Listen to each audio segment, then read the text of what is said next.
Hi everyone, this is Mrs. Ruscio and you are watching the Recursion and Sequences notes video. In this video, you're going to see some weird notation, but have no worries. We are going to model that with kind of like a decoding type thing of before, now, next rules. And we are going to be modeling sequences and patterns using like formulas. We're going to use tables. There's a lot of really cool things about sequences and recursive patterns. So the first thing that I just want to emphasize is that if you don't model things with a table, it's going to be very difficult for you. I find that when I model recursion or sequences with tables, it makes it so much easier to understand.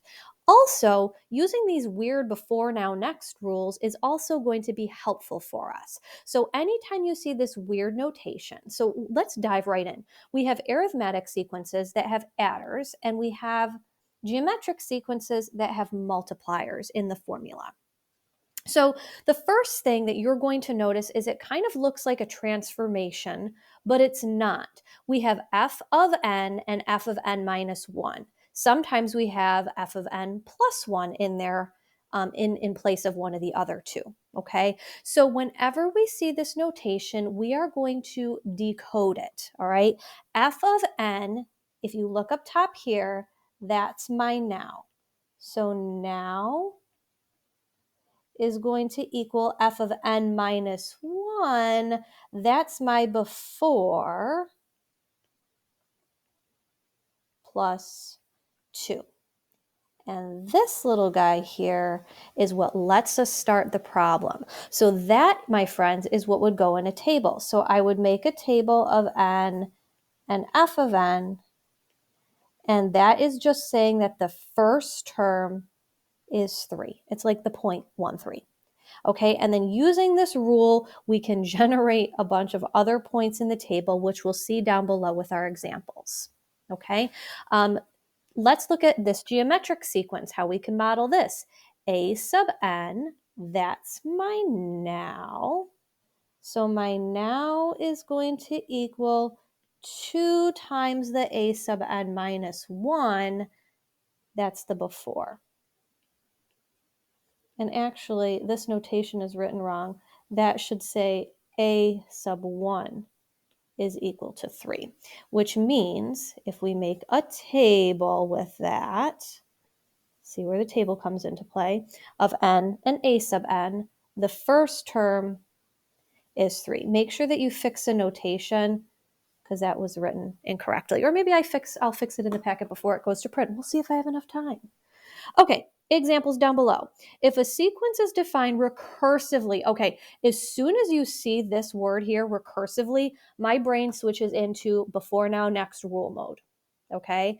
And as you can see, there is this crazy formula of before, now, next. But if we just use the rules, the f of n plus 1, if you look up top, that's the next. So we're just going to say the next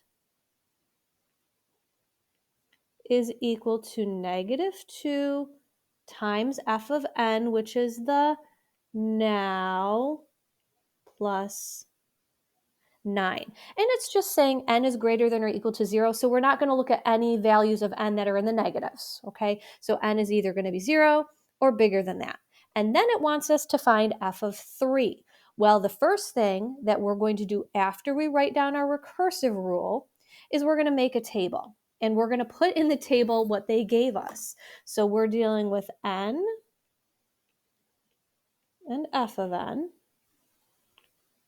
Okay. So 0, 5 is what they gave us. And then we need to generate a few more points in our table because we have to get to the third term, f of 3. So our final answer is going to be f of 3 is equal to a number. So I'm just going to write this out because this is what our answer will be. Okay, so let's just use our rule. In order to get to the next term, we're going to take a look at negative 2 and multiply that by the now, and then add 9. So negative 2 times 5 is negative 10, plus 9 is negative 1. All right, that wasn't too bad. Let's do this again because recursive, we're just going to build. So, okay, so we're going to, in order to get to the next term, we're going to take -2 times the now, which is -1, add 9. So -2 times -1 is 2 plus 9, which is 11. We are almost there. -2 times this now, the now is now 11. So that is -22. So we have now 22, -22 plus 9, which is -13. So my final answer is -13. Weird, but manageable, right? If we make a table, it's just following a formula repeated over and over and over again. All right, number 2, there's some shaded boxes, and those are what represents a sequence. So we don't care about the white boxes, we care about the shaded ones. All right, so we get 3 figures. This is great. There's no recursive rule here, but hold on. It says how many shaded blocks will be in figure 35. I mean, guys, this is 35. Do you want to write 35 points in a table? Because I certainly do not. So I'm going to just make a table, and we're going to generalize this. Okay. We know how to generalize patterns. We use equations, right? And with equations, we always like to get that initial value. So the initial value of 0, unfortunately, they don't give us that, but they give us a number of blocks in the 1, 2, and third figure. So the first, second, and third figure. So figure 1 has 1, 2, 3, 4, 5, 6, 7, 8, 9, 10, 11, 12 shaded blocks. 13, 14, 15, 16. Oh, it looks like we're just adding 4 every time, right? Is that true? Yeah, 4, 4, 4, 4, 4. 4 times 5 is 20. We are adding 4 every single time. So a lot of you are like, oh, that would just be 8 here. So if I want to generalize this rule and just write an equation from it, f of n equals, well, I start at 8, and I'm adding 4 every single n value, right? Because our n values are just going up by 1. I could write it as 4 over 1, but I don't need to.